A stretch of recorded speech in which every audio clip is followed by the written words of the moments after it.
We don't think that there's any company on the planet Earth that understands music rights in a content creation digital setting better than we do. We know exactly what the internet sounds like. Our music gets played 3 billion times a day. We have the privilege of maybe soundtracking about 70% of the world's 300 largest YouTubers use us. That unlocks many different ways to monetize. On average, the artists we work with make $60,000 to $80,000 per year, where the highest earners make probably north of $200,000 per year. So the traditional music business may look at that and say, that's what Epidemic is paying the artist. How does Epidemic make money? We didn't turn a profit in the first 15 years. And one of the reasons was this model. We wanted to put our money where our mouth was, as opposed to doing it off the backs of artists. If I had to assume, would you rather pick between increasing profits further or adding a fifth pillar of artist payouts? You probably choose the latter. Definitely the latter. Where do you think the next $1 billion of value creation comes from? I think one of the bigger trends is culture is less of a spectator sport now and going forward than it ever has been, and more about full contact participation. People want to express themselves and contribute, not just sit back and passively consume culture. You want to influence it. You want to be a part of it.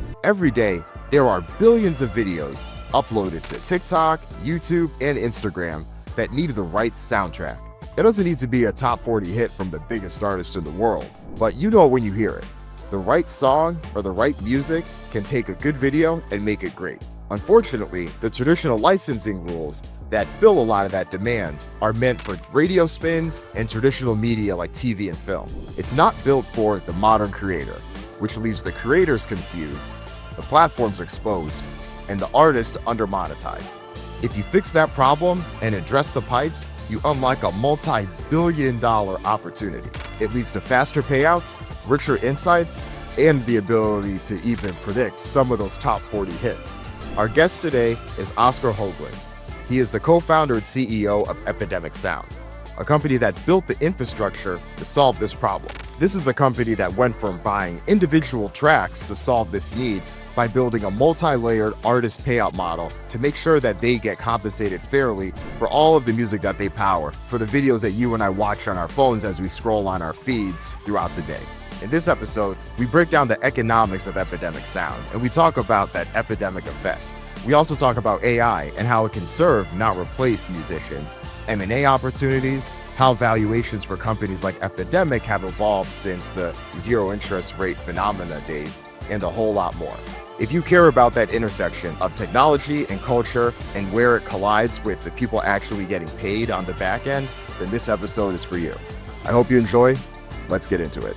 All right, we are here with Oscar Hoglund, co-founder and CEO of Epidemic Sound. He's with us in San Francisco. Yes. Welcome to the show. Thank you for having me, Dan. It's great to be here. Likewise. One of the things that stuck out to me about your background in this space, you started this company 2009. Yeah. You've been at this for some time. Do you have moments to pause and just think about where the world was when you started this company and what you envisioned it to be and where it is today? Wow, such a great question because it allows me to go back in time. I'm a recovering consultant, so I used to be a numbers guy. So I went to business school. I worked at the Boston Consulting Group for a couple of years and was deep into that space. But 2 years in, I realized that this is not for me. And so I wanted to do something fundamentally different. So I quit without having any other job to go to. Eventually, I got introduced to a TV production company called Zodiac Television that made TV shows. It's in the north of Sweden. We have a ridiculous language. And that's where I fell head over heels in love with storytelling. And so fast forward, it went from TV production to eventually starting MCNs. I was responsible for multimedia, which is a term that's aged even worse than my hairline. And so it was everything that wasn't linear traditional television. So mobile TV, IPTV, web TV. Eventually one day my boss said, there's this thing called YouTube. It's mostly cats on skateboard, but we think it might be something. Could you maybe have a look, Oscar? Eventually over time, to your question, there have been tons of points in time where there have been milestones. I remember one time switching between all the TV channels in Sweden at the same time, hearing Epidemic music. That was a milestone moment. There have been ups, there have been downs. Things have gone really well, gone really poorly. But over the course of 2 decades, you accumulate a lot of those moments. Do you feel like you've seen a lot of trends that are identifiable now in terms of, okay, this is what led to one of the ups, this is what led to one of the downs that can help you predict a bit where you think things may be going? Predict is maybe a strong word, but it can definitely help inform your thinking and your hypotheses around where the world might be heading. But somebody once said that there are only two powers in the world, and so it's threat and greed, and like a pendulum, sort of the world swings back and forth between them. And I think that sort of the same is true in a lot of industries, because you either bundling or there's the great unbundling. When I started in TV production, what I fell in love with was it was the Wild West. It was very driven by taking risk and trotting a path less known. And so coming up with crazy ideas, packaging and turning them into reality shows or documentaries or game shows or just new types of content. But as the world evolved and these shows became more and more popular, more and more successful, there was more and more money, more and more eyeballs on top of it, the industry also became more process driven. It was less about taking risk, more about managing downside. You were celebrated if you were predictable, not if you were an entrepreneur. And so eventually the rock and roll and the fun sort of fell out of the TV business. It became much more formatted, and it moved from being unstructured to being very structured, being predictable, but in my eyes, a bit more boring. I'd say now we're seeing much more structure again, professionalization around short form, long form, thumbnails, packaging, formatting, how you edit, how you commercialize. It's less of this crazy progression, but more of these shifts back and forth where you try and learn to read the ocean. And I think maybe we can predict the bigger things, but the joy of this is that we can't really predict anything. And so it's like a combination. There's clearly a song and dance with it, but I do think the pendulum is something that I see myself in content production. Packaging matters more than ever. Yep. Having a highly professional setup, even if you are starting and doing your own thing. Yep. We are long past the days of the pandemic where you can just throw up a Zoom background and people see that as having good content. 100%. So if we think about where we are right now, where do you think the next $1 billion of value creation comes from? What does that look like? If anything, I think one of the bigger trends is culture is less of a spectator sport now and going forward than it ever has been, and more about full contact participation. If we go to music, like remixing, co-writing, contributing, you could argue it started already with SoundCloud, but that's just proliferating. People want to express themselves and contribute, not just sit back and passively consume culture. You want to influence it. You want to be a part of it. There are reasons why sort of memes and video formats taking off on TikTok and YouTube and other platforms. There's been this massive democratization of expression and content creation. And I think that's where the next sort of next $1 billion move is going to come, is in terms of putting money behind that, allowing for that, facilitating, distributing that. I think that there's going to be, there's a shift. If you look at the West, has been very much around advertiser-driven revenue and less about fandom, whereas the East has been more about fandom. They're not cross-pollinating each other. Going back to these swings, I think that short-form platforms want to become long-form platforms, want to become short-form. The live part wants to become more catalog, and catalog are desperately looking for ways to become relevant within live. And so I think that's participating more, remixing memes, mashing up and being a part of cultural expression. I think that's where we'll see a lot of growth. I think for music in particular as well, that's probably going to be fueled by the fact that for the longest time ever, I think that traditional streaming has been this great growth engine for a lot of creativity. And there's been platforms, DSPs, like my fellow Swedes at Spotify, like they've been very good at accumulating subscribers, both paying and ad funding. But we're getting to a saturation point. I believe in Sweden, like there's more than 100% penetration when it comes to music subscriptions. And so the world is looking for new ways to sort of find growth. And for me, I think that online video and sync and the intersection between music and culture and participating in that, like that's where there's going to be a lot of innovation and ultimately a lot of growth. And I can see the through line there with what you're doing at Epidemic Sound, because if that is the place where a lot of the attention is going to, people building on top of the culture, the IP, or the memes and things like that already exist, you want to make sure that there's monetization behind that, and the creators, the artists behind that are getting paid for that. And even in conversations I had with you outside of this recording, I knew that this was important given your 4-pillar model, making sure that artists are getting paid at each stage of the creation process, which is very different from how the traditional music industry in many ways operates. I think that it's important to acknowledge we live in the attention economy. If you look at the tens of most highly valued companies in the world, they've done a great job of attracting huge amounts of attention. And then once you get to critical mass, the job changes from attention to try and monetize all of that attention. And I think to some extent, that's what the creator economy is as well. I think that's very much how Epidemic has operated, because in the early days, we're now pushing 16 years, we were obviously much, much smaller and the distribution was negligible. Today, our music gets played 3 billion times a day. That's roughly 20 Super Bowls every single day. And so with massive distribution, huge amounts of attention, that unlocks many different ways to monetize, not just for ourselves, but more importantly for the artists that we work with. And that sort of powers the whole four-pronged approach in terms of how we compensate artists. We commission all the tracks. So our repertoire currently is about 250,000 pieces of IP. And that covers both tracks, vocal and instrumental, music beds, and all the way up to sound effects. And the way we compensate for that has grown over the years. And so when we started back in 2016, there was no legacy. There were no rules that we had to abide by. It was more about how would we like to reimagine the way that we see the music industry 2.0 in the creator economy. The first thing that we came up with was that we said that we want to provide security and a bankable income stream such that they know that they're going to get paid for their hard work, regardless if the track that they end up producing is a hit or not. So the first part was we do buyouts and we commission tracks. And so we always pay up front. It's not recoupable. It's not a loan. It's like a full transaction. And today that number is anywhere between $1,500 up to about $8,000. So that's what we always pay upon completion. So that's the first transaction.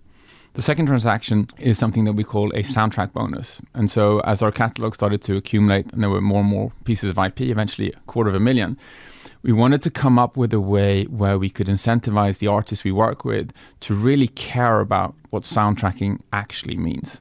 And so soundtracking is the art of incorporating emotion into a story. And in our specific case, it's about adding music to a visual piece of content, typically content online. And by putting together a soundtrack bonus, what we said was, we'll take a part of our revenue stream and we'll put that to one side, creating a pool of $2 million. And we'll pay out based on how many times your tracks downloaded as a percentage of all tracks being downloaded. That we think is a great proxy to see what are content creators, as in video content creators, what tracks within our vast catalog are they seeing the most value in? What are they downloading? And suddenly by creating that connection, we were able to get all of the artists we work with super fascinated about the data. What do you mean you like sort of my build, but you don't like my drop? Why is everyone sort of complaining about how I program drums or my vocals? Why do they like the middle part of my tracks, not the last part? And so that feedback loop allowed us to educate artists about how their music was being perceived, how it was being used, and ultimately how it helped augment the emotion that the video creator was trying to tell by using their music. So that was revenue stream number 2. So a soundtrack bonus, which gets paid out every single quarter, which now amasses several $1 million per year. The third part was maybe the most innovative one because it grew over time, because it turned out that when our music started to soundtrack more and more content online, more and more videos, we were being approached by our customers. And so the YouTubers, the TikTokers, the Instagrammers, they were all reaching out to us and saying, guys, you know what the number one question is that I get on all of my videos? And we shook our heads and we said, no, what's that? The viewers are saying that they absolutely love the music they're hearing. They're falling in love with the tracks and they'd love to listen to them on Spotify and on sort of traditional music streaming platforms. Similar to Stranger Things, Kate Bush, Running Up That Hill, like very compelling storyteller, uses a track, strikes an emotional chord, you want to listen to that track.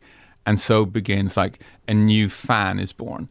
And after a while it dawned on us, we said, okay, what if we inadvertently have created and launched the world's most potent platform for launching music and artists? Because as we soundtrack our generation's most prolific storytellers, and we have the privilege of maybe soundtracking about 70% of the world's 300 largest YouTubers use us, almost 90% of all the world's MCNs, that it allows us to soundtrack a ton of stories on a daily basis.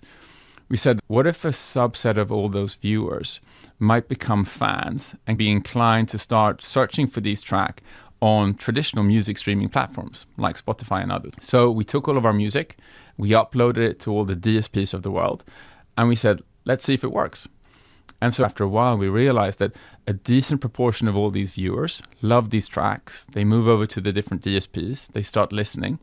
Each listen generates royalty because our music is restriction free. It's not royalty free. It's just we collect it directly. We don't go through traditional publishers or PROs or neighboring rights organizations. We do it directly with platforms. And so suddenly there were millions of dollars which started to accrue in traditional royalty as a downstream consequence of soundtracking all this beautiful content. So we looked at that royalty stream, and as it started to become quite material, we said, what's the kind of world we want to live in? What do we want our legacy to be? And we said that even though this is from music that we've commissioned and we legally own it, we want 50% of that revenue stream in perpetuity to retain with the artist that made the track. So we took all the revenue streams, the master, the publishing, everything, and we pulled it into one revenue stream. And then we split it down the middle, and we gave half to the underlying artists and the composers, and the other half we kept to ourselves. That quickly started to materialize to tens of millions of dollars. So that was like a huge revenue stream. And then that became the third pillar, which is a never-ending 50-50 revenue stream from all the DSP revenue that we generate. We have many artists now who streams millions of times per month across all the different around the world. And then eventually we added the fourth pillar, which is we want to tie short-term success and long-term success of Epidemic to the artist that we build all this value together with. And so we invited them to our incentive program, the one that all of our employees, including myself, participate. So we want to laugh together and cry together. So if the company does well, you guys are going to do well also. And so I want to emphasize, these are the current 4 pillars. Like the only commitment I ever make is saying that we'll never be done. In 2 years, I hope there's going to be 6 pillars, but it started with 1 and we've now gotten to 4. So that's how we think about it. So the traditional music business may look at that and say, that's what Epidemic is paying the artist. How does Epidemic make money? Yeah, I mean, let's dive in. If we break that down into numbers, I'd say that on average, the artists we work with make $60,000 to $80,000 per year, where the highest earners make probably north of $200,000 per year. And so artists do super well by Epidemic. Like we've been 15 years in the making. We didn't turn a profit in the first 15 years. And one of the reasons was this model. We wanted to put our money where our mouth was, as opposed to doing it off the backs of artists. So we've always made sure that artists have done really well by us. Over time, as we accumulated and we built the business, you get to this tipping point where the business is big enough to sustain both the roster of artists, the investment in technology, because at our core, we're very much a technology and a software company. But we're now getting to a point where Epidemic turns over like hundreds of millions of dollars per year. We have a healthy subscription business, which allows us to both predict our revenue and to plan sort of our costs and our outlays and also our compensation model. And so it's a very predictable business. For the first few years, like a decade, if I'm being honest, we didn't prioritize turning a profit because going back to the creator economy, I'm going to make a fool of myself now. I'm going to try and do an American like reference, and I don't know what I'm talking about. But is it the first inning? Is that how you say it? Yes. Okay. Yes. So I would argue that the creator economy is still in its first inning. So it's not about maximizing and optimizing for profitability. Rather, it's still about being inquisitive and trying to increase the pie for everyone, run as many experiments as possible. So we optimize around growth and around building the business. Because we have a subscription business and like many of us are engineers at heart, so we understand the unit economics and numbers, so we can plan well in advance, but we haven't been optimizing for being profitable in the short term. But I'm sure that we're not doing that at the expense of the artists and creators we work with. Was it easy to get the investors and other shareholders on board with the delayed profitability vision?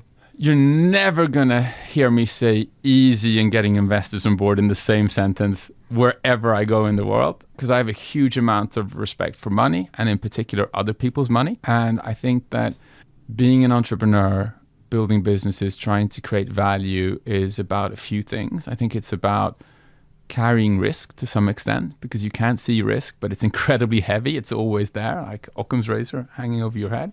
But I think the second thing that's very important is that you need to be a good storyteller. You need to be able to vividly and preferably emotionally paint a picture around what you're trying to achieve. What would the world look like if you succeed in your endeavor, in your mission? What are the trends? What do you base that on? What are the macros feeding into that vision? And I think that at Epidemic, we've done a very good job of early on trying to understand where the world was heading, trying to go first principle and think about what do we want to solve for? Why? What's the ultimate way of doing that without taking the current state of affairs into consideration? Rather, zero-based budgeting, just assuming that nothing's there. And then we pursued that vision like vigorously and without hesitation. And I think that over time, that's something that investors respect. You say you're going to do X and you do preferably X or even X plus 1. Then you do Y, and then you do Y plus 1, and then you do Z and Z plus 1. And so if you keep on sort of set and raise is how people think about it. I think that's how you interact with investors. And to some extent, I think with humans as well. Like you do good by your word. You make a promise and then you live up to that promise no matter what. And in our case, I'm accustomed to pulling 80-hour weeks, and everyone at the company is as well. And so we put a lot of endeavor and heart and passion and thinking into what we do. And we get it wrong all the time, but we get it slightly more right. And if you just prevail over time, compound interest is a beautiful thing. And then you can start to build like meaningful businesses. So getting to this point of material profitability, was that a conscious decision? I think about your neighbors in Sweden, for instance. Of course, they're a public company, but there were cost-saving measures and there were price raises that helped them get there. You all very different business model. Yeah. But for you all, was it just the natural growth of the business, or were there cost-cutting measures that helped you all get to this point? I'd say that there are a few things that come together. I think that on the one hand, we still don't optimize around being profitable. We run a subscription business, which means that it's software-like margins. So our gross margin is somewhere between 80 and 90%. This is public knowledge. So that allows for over time, you can build a very profitable business in that kind of environment. The distinct decisions that we make during that period is that we don't want to optimize for profitability. Rather, we want to optimize for experimentation and for growth. I think the only thing that we've committed to is we're never going to leave audio. Like audio is what we do. And so we expanded from music into SFX and sound beds and then software around that supporting all of that. But audio is at our core. But bar that, I think that we're very keen about experimenting and trying to understand how the industry is evolving, how we can help drive that, how we can create value for artists, creators, and platforms alike. For the longest time ever, we've been doing that for our own catalog and our own artists. I think that to some extent, we did want to prove to ourselves, but also going back to investors and the rest of the world, that we have very sound unit economics. So if we want to, we can grow the business and be profitable at the same time. That sets like a clear signal. You've proven out the business model, because I think many companies have great product market fit, but they struggle in the unit economics and not the business. Because we've been around for some time now, we wanted to show that, nope, we're on top of our numbers. We know how to grow, but also how to make money. And then we can facilitate like a very nuanced discussion in terms of how much do we want to prioritize growth and how much do we want to prioritize profitability.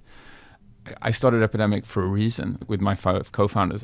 I love the entrepreneurial part. I love exploring. I walk around with a Rubik's Cube because I'm a problem solver at heart. We want to see how can we help influence and shape the creator economy into what we think is the best version that it can be. And so that's where we are right now on our journey. And yes, last year was profitable and we've learned like a lot of operational rigor.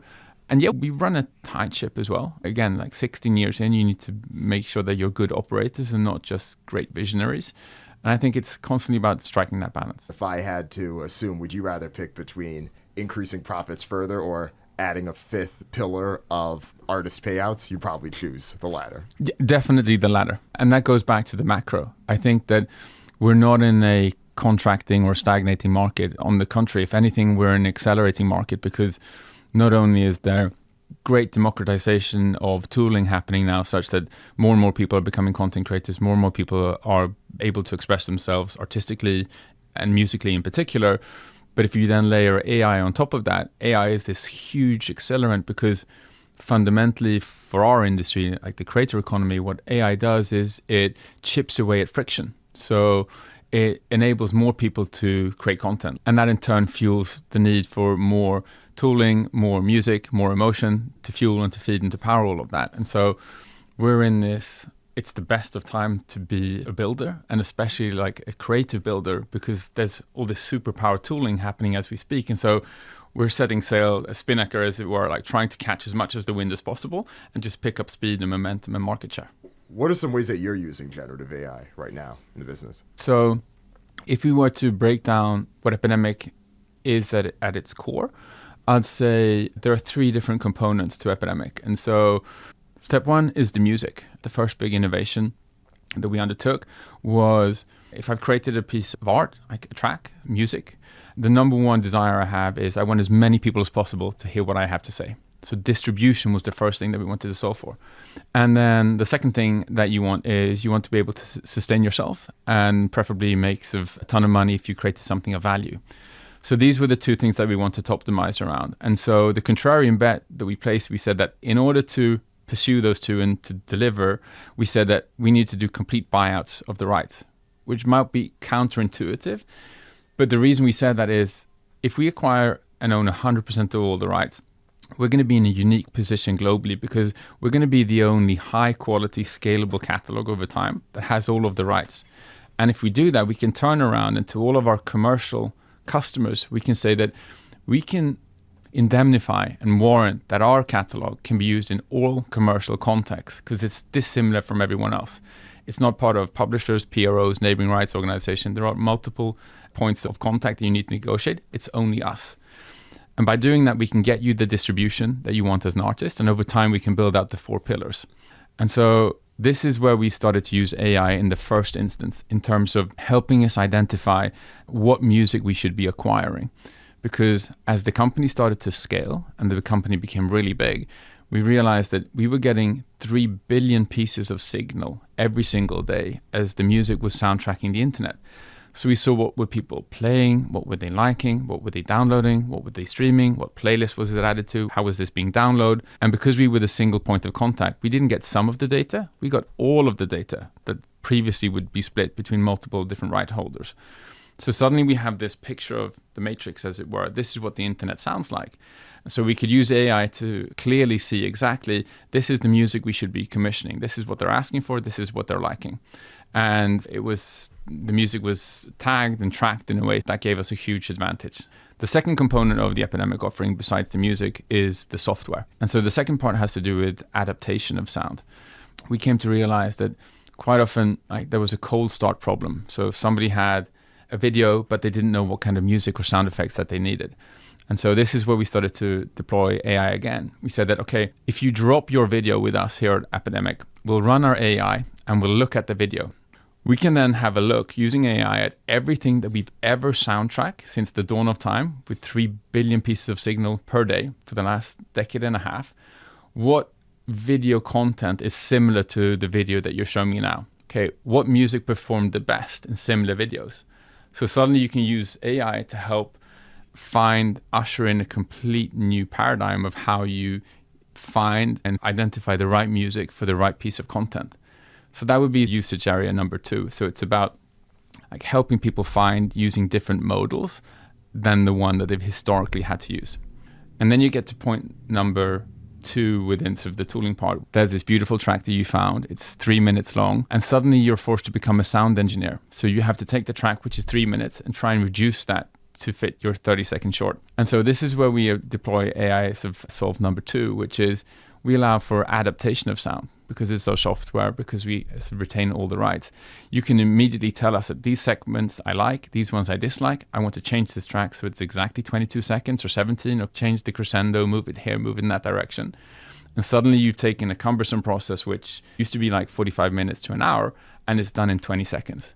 And so we want to try and use AI to automate all the mundane stuff, the boring stuff that doesn't add to the joy of being creative, such that you can spend all of your time of being more of a narrator and showing this I like, use this, do that, optimize that. And then the third component, which sort of sits nicely behind the finding, is the more generative side of things. And so deploying AI where we think that it makes a ton of sense. And for us, a few prerequisites need to be true. It needs to be great for the artist in question, for the content creator, for the platform where the content lives, and then ultimately for us as well. And so quite recently we launched something called AI Voice. And so that's one example where you can completely generate. So you find the track, the sound effects, you put it together, but then also you can start to prompt and program. We've worked with 20 voice artists and built it in a way such that this actually financially benefits the voice artists themselves. So we license the right to use their voice. We allow for content creators to create derivative works of their voice. But then as that happens, we have an additional royalty pool, which we pay back to the voice creators. So suddenly they benefit, the creator benefits, platforms, and we benefit. And that's purely generative. Those are maybe 3 examples of finding, adopting, and then generating. But it's never at the expense of human creativity, because we fundamentally believe that AI is something that can use to sort of power and support human creativity, but never replace it. I also see the benefits that it'll have, not just in music, but in all forms of creation, even in how I do my job here. For a lot of the media you'll read, tends to have a more negative spin on it. Do you feel like you get pushback on your ideas or your perspective, given what it may seem like is the dominant perspective that is being communicated? No, I think if anything, I think we're being highlighted quite a bit now because we do have a contrarian point of view and we have the business, the history, and also the numbers to back it up and show that, look, this is one way how this can play out. I think that we're seeing sort of more and more interest. If I just look at the amount of artists reaching out to us, our customer, the user base, like I think we've struck a very thoughtful and great approach to how we can use AI to supercharge human creativity as opposed to replace it. And that's important for our customers as well. We've spoken a lot about the artists, but if you look at our underlying paying customers, these people, we call them storytellers, but what they actually are is they're content creators, and they're both online influencers, they are SMBs, and they're enterprise customers. But they're all creators and they all care deeply about content creation and the joy in putting their story out there. But they also need to be completely reassured that they have peace of mind, which is the third component that we offer in our model. Like talk to the lineage, and every single piece of IP has been commissioned by us.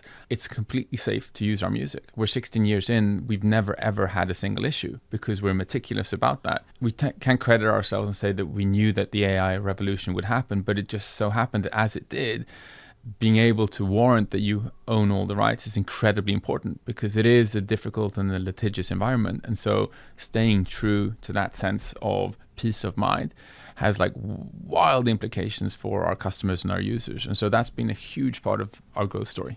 Yeah, I can see that. Building this company, especially where we are now, there's a lot of people that are trying to replicate this model or trying to do other things. We've seen TikTok has had their version of this to some extent. There's Artlist and even a platform like Suno where people could generate their own audio prompt.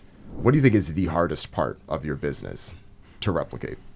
It comes down to, I think, the brand, the trust, and the ecosystem. We've been able to strike the balance between both high quality music, but also utility and tooling and technological foundation to use. And I think getting that right is very difficult. The fact that all of our music is commissioned from artists who are not parts of PROs, neighboring rights organization, traditional labels, which allows us to warrant and hold 100% of the rights. That's been a very thoughtful part of our business. And it's been something that's compounded over time. And the more trust, the more revenue, the more distribution we can build, the more sophisticated and the more commercially well-known artists are willing to give us sort of the opportunity to represent them. And then the second part is going back to just the scale that allows for the whole ecosystem.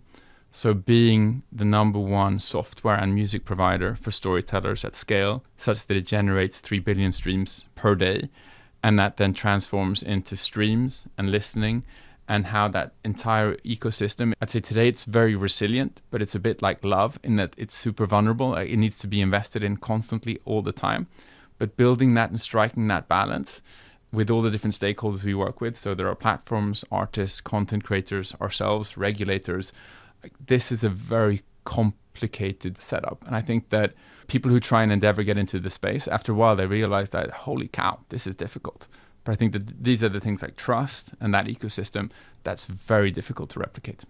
So we talked a lot about how this is still the first inning. There's definitely been a few milestones over the past couple of years. You hit profitability in 2024. Back in 2021, you publicly raised your last round, over $1 billion valuation there. Of course, 2021 was a very different time than it is today, but you also now run a profitable business. So where do you think the business is today with regards to valuation and outcomes, and how you see that playing out in the future? The kind of company that I'm aspiring to build, like the vector is, first you're a feature, and then you're a product, and if you're lucky, you get to be a platform. And the way I would characterize it is the first few years, Epidemic Sound was definitely a feature because the innovation was largely legal, the music was exceptional, but that was pretty much it. We were a one-trick pony. We had some great music to help certain content creators soundtrack their content. So for the longest time ever, we were a feature. Scary proposition because it's likable, but it's not really lovable. Over time, we then grew our business from being a feature into being a product. And by being a product, that's when we introduced software. That's when we became a sound tracking platform. We went from pure music into adding tooling and integration and plugins into different workflows, whether they're Final Cut or DaVinci or any one of the Adobe product suites. And we started building recommendation. Suddenly data, like our scale, became part of our offering because we could reuse all of that data and turn it into insights such that we could recommend tracks and we could look at your video and suggest things and we could start to edit things, and we turned our product. So if you think about Amazon, when they internally decided to increase their digital capabilities, along that journey, they created AWS. And at some point, it was such a pervasive and such a valuable asset to them that they decided to open it up and offer it up as a service to the external world because those capabilities were so powerful. And that obviously now is a thriving, like, great business. The analogy here for us now as we endeavor to become a platform is we've gotten to a point now where we have this fantastic foundational business, which by and large is a subscription business. Like, our customers pay us subscriptions. But during the course of the last 16 years, because we've stayed very focused on doing one thing, we don't think that there's any company on the planet Earth that understands music rights in a content creation digital setting better than we do. We know exactly what the internet sounds like. We know where the global demand is. We've built a very sophisticated operation on our proprietary data, on our software, our IP, the AI infrastructure that we built. So just recently, the other day, we announced that we acquired a company called Songsleuth, which is now going to complement our offering. And the offering we're putting out to the market is something we call Antidote, because we think that we can help solve for one of the biggest problems in the creator economy and the music industry in particular. So opening up our services similar, again, to AWS, like Antidote is us saying, this is what we built, this is how this industry works. For 16 years now, we've optimized this around our own catalog, served us super well. Here are some of the results. We're now in a position where we can help other people do that at scale. And so I think that's very much in our cards. So going from feature to product to platform and opening that up, that's a space that people should watch quite closely in general. And again, I think maybe now in particular from a music perspective, as growth to some extent is tapering off in the traditional DSPs, I think sync and online and video, like, that's where it's at. Like, influencer marketing, like, it's clear to me that the writing is on the wall. That all these brands want to get in on content online, and all of that's video, and music plays a huge part. Again, it's the umami, it's the taste. You don't want the dead calories. You want something that really is unforgettable. And music is a huge part in that. And that's where we believe we should focus. The AWS comparison, it's a big one. I know, no. I blush, yeah. Right? Yeah. But which I love also because in the early days, I remember being a consultant. I was at BCG, and so to some extent I treasured it because they were ferocious learners, super smart. But ultimately, I wasn't any good at it. It wasn't that fun for me. And so when the few times that I would get invited to dinner or a dinner party, I sat next to someone, they asked me what I did, and I told them, I could just see the life like leaving their eyes, and holy shit, my only night out, I'm next to this super boring guy. You don't strike me as someone that would not be good as a consultant at BCG. But back then, that wasn't my jam. Like, I was okay at it, but it wasn't fun. And over time, it needs to be fun if you want to persevere. And so I did that for the longest time. It was 2 years. But then you find yourself at dinner parties, you tell people what you did, and they wanted to literally kill themselves. Fast forward, started working in TV production and eventually started building Epidemic. You get invited to dinner parties once in a while, and you open your mouth and you start telling people what you did. Like, the entire dinner table would go completely quiet. Everyone had an opinion. They were so interested. Like, they were all over. So music, content, so creativity. So eventually I had to tone that down, back to the Amazon analogy, selling books. In the early days, I learned that if I say, like, I would shrug, sink down and say, we do elevator music. There's nothing to see here. We took a distinguished approach that we wanted to play down what we did, because we were so convinced that if you get to a certain scale, if you build a certain velocity, you can get to escape velocity. There are moats and people can't catch you. But if you're too open and tell people what you do, you'll garner interest. And in the early days, we would slouch and say that we did elevator music. We obviously did nothing that even resembled that, but you have to play it down in the early days, and you need to start humble and small and try and dominate the niche. and then you go from that niche to the next one to the next. So that's very much how we try to think about it. It'll definitely be a very meta moment as we share clips and videos of this conversation using Epidemic sound as our team does for all of it. But once again, Oscar, thank you for joining us and making the time to make this happen. Thank you so much for having me, Dan. Thanks for watching us on YouTube. For more breakdowns like this on the business of entertainment, media, and technology, make sure you like and subscribe to stay up to the latest on any of the insights that we have on Trapital, and make sure that you tell a friend about it as well. That helps continue to make sure that our show reaches the right people. Thanks again. Talk to you next time.